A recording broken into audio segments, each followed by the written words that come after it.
Hello বন্ধুরা, সবাই কেমন আছো? আশা করি ভালো আছো।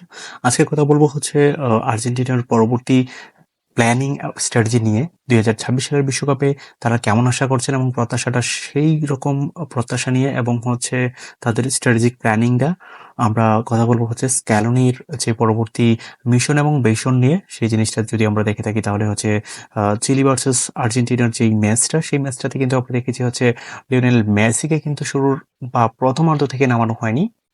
নামানো হয়েছে ম্যাচের ৫৭ মিনিট থেকে। তাহলে হচ্ছে লিওনেল স্কালোনি কি হচ্ছে মেসিকে ২০২৬ সালের বিশ্বকাপে খেলাবেন না? এরকমই কিছু প্রশ্ন আমরা শুনতে পাচ্ছি।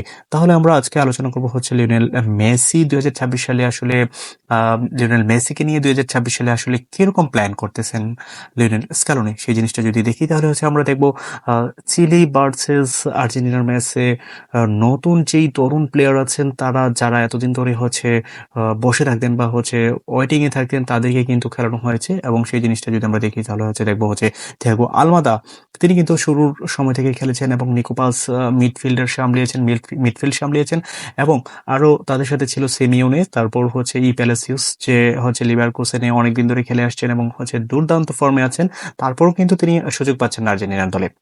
তো সেই জিনিসটার পরে আমরা যদি দেখি শুধু আ ডিপোল ছিলেন শুরুর সময় থেকে এবং হচ্ছে সাথে ছিলেন হচ্ছে বেলার্দি। বেলার্দি কিন্তু এই সিজনে রোমাতে চলে আসার খুব ভালো একটা সম্ভাবনা আছে এবং বেলার্দির পাশাপাশি ক্রিস্টিয়ানো রোমেরো ছিলেন কিন্তু মিড এবং আক্রমণ বা পুরোটাই কিন্তু হচ্ছে নতুন প্লেয়ারদেরকে নিয়ে সাজানো হয়েছিল। তো সেই জিনিসটার জন্যই আজকে আমরা আমাদের কথা বলা। সেই জিনিসটার জন্য হচ্ছে ২০২৬ সালে কি লিওনেল স্কালোনি মেসিকে পুরো সময় খেলাবেন কিনা?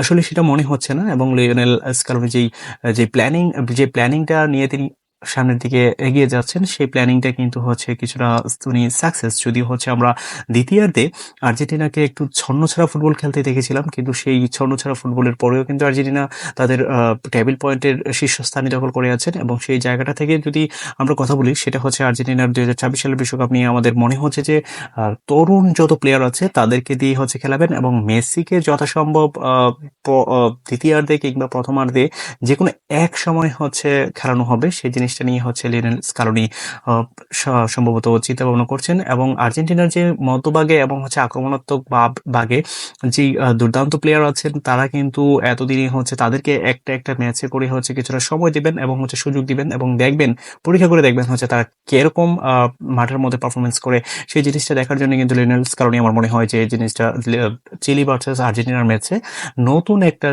প্র্যাকটিস এবং হচ্ছে নতুন কিছু কৌশল নিয়ে তিনি নেমেছিলেন মাঠে। সেই জন্যই হচ্ছে নতুন প্লেয়ারদেরকে তিনি মাঠে নামিয়েছিলেন।